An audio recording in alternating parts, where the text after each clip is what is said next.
Hey, Joe Gilder here from Home Studio Corner. I want to show you something that I think is new in version 3 of Studio One. Either way, I haven't covered it, so I actually was just working on a mix this morning and came across this nifty little jabber up here. So I'm used to using Studio One, and where this started was I was needing to just select a section to do something with. I was actually selecting a section of audio I wanted to delete like that. But and the way I normally do that, I have the normal arrow tool selected. And in the past, the way it worked was I would hold down Command on the Mac or Control on the PC, and then click and drag, and then let go, and there'd be a selection I could delete. Okay, but what I was doing earlier, I would hold down Command, and it would turn into the mute tool. And I was thinking, okay, I don't ever use the mute tool because I just select things and hit Shift M to mute them, so I couldn't figure out how to change it. I just kept doing this, and it would just stay, as you can see, the mute tool, mute, mute, mute. That's every time I press Command. So finally, I hovered over here and clicked on it, and it says Select Alternative Tool, Command. So whatever tool comes up when you press Command. So there's all the tools available to you, and I usually go with the range tool. But this was neat.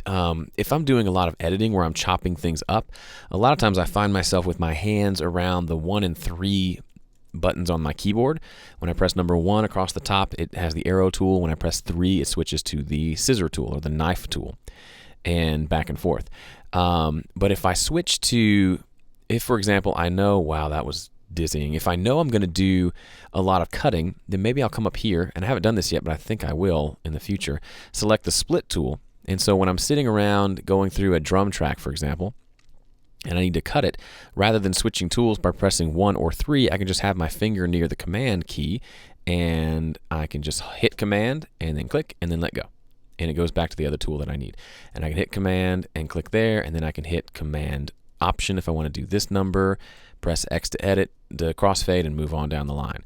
So that's really cool because it keeps me from having to switch between tools up here. So clicking here or switching between them, because when I'm on the scissor tool or the knife tool, what do they call it? The split tool, excuse me.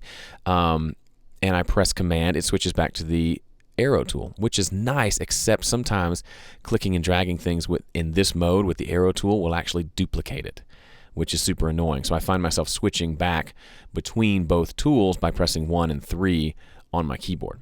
So instead of doing that, I can now stay with the arrow tool and use the split tool as my command deal. So I can hit Command, split, split, split, split, split, split, and then let go, and now I'm clicking and I'm dragging and moving things around. It's a super, super cool feature. I had no idea it was there, and it makes me happy. So check it out, see which one makes sense for you. Do you like to go with the range tool, the split tool, or maybe you like something crazy like the listen tool? I've never used the listen tool.